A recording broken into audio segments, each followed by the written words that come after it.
Hi, this is Sean Astin. I hope you enjoy this clip from my new book and audio. I felt inspired when I walked into the studio.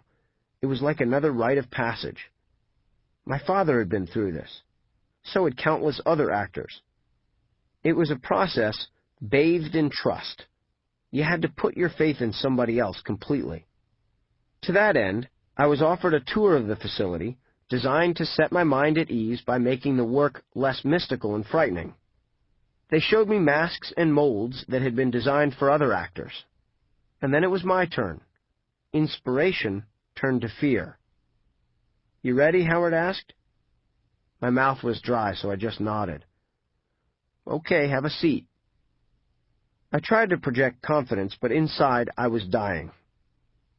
As they stirred the mixture that was to be applied to my face, I asked a question.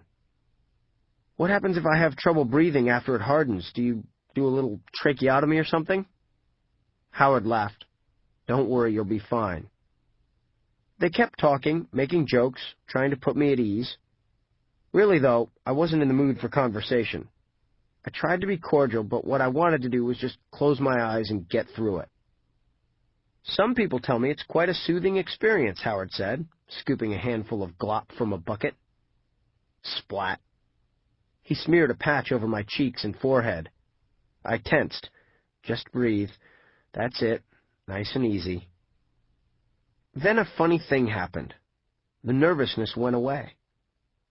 The more of my face they covered, the more soothing it became, and I realized then that I'd lived through it. There was a moment when they were working close to my nose, and I was concerned that my nostrils would get plugged with plaster and I'd choke to death, but that passed quickly. The truth is, they were extraordinarily good at their jobs, and I trusted them. Eventually, as they covered my ears and eyes, everything went dark, and a weird feeling of sensory deprivation took over. 3 minutes passed. 4 minutes. 5. "We're waiting for it to harden," Howard explained. "Sit tight, it's almost over." Someone tapped the shell, and it occurred to me then that I had no idea how they were going to remove the mold. When I heard Howard say, "It's ready," I felt another small surge of panic. I held my breath. Someone reached under my chin and tugged gently on the mold, and I felt my skin pull away from it. The thing had enough elasticity that it could be removed like a ski mask. Just like that, I was in the open air again, breathing freely. Howard held up the mask and explained how they would use it to create an image of my face, and then make innumerable latex molds from that image. "You did great," he said. "Thanks," I replied, feigning nonchalance. The molds for the Hobbit feet, those giant furry slippers that would be individually applied in a tedious process each morning in New Zealand, were done later, and that was a ball. There's nothing panic-inducing about having your feet molded.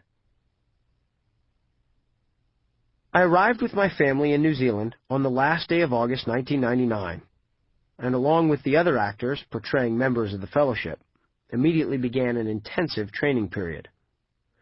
With war movies, it's not unusual for actors to be subjected to a 10-day boot camp. Our boot camp for The Lord of the Rings consisted of 6 weeks of training, from dialect coaching to fight training. We had the opportunity of working closely with Bob Anderson, one of the great sword masters of Hollywood. Then there was canoe training, weight training, and organized bonding sessions with the cast. From the second I got off the plane, I knew making this movie was going to be unlike anything I had ever experienced.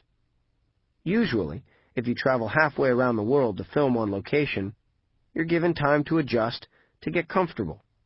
There's a welcome basket and a meeting, maybe a massage or a nap. You talk about stuff and just sort of sit around for a while. You get the movie star treatment. Not on The Lord of the Rings. Basically, we got off the plane in Wellington and were whisked away to an industrial part of town.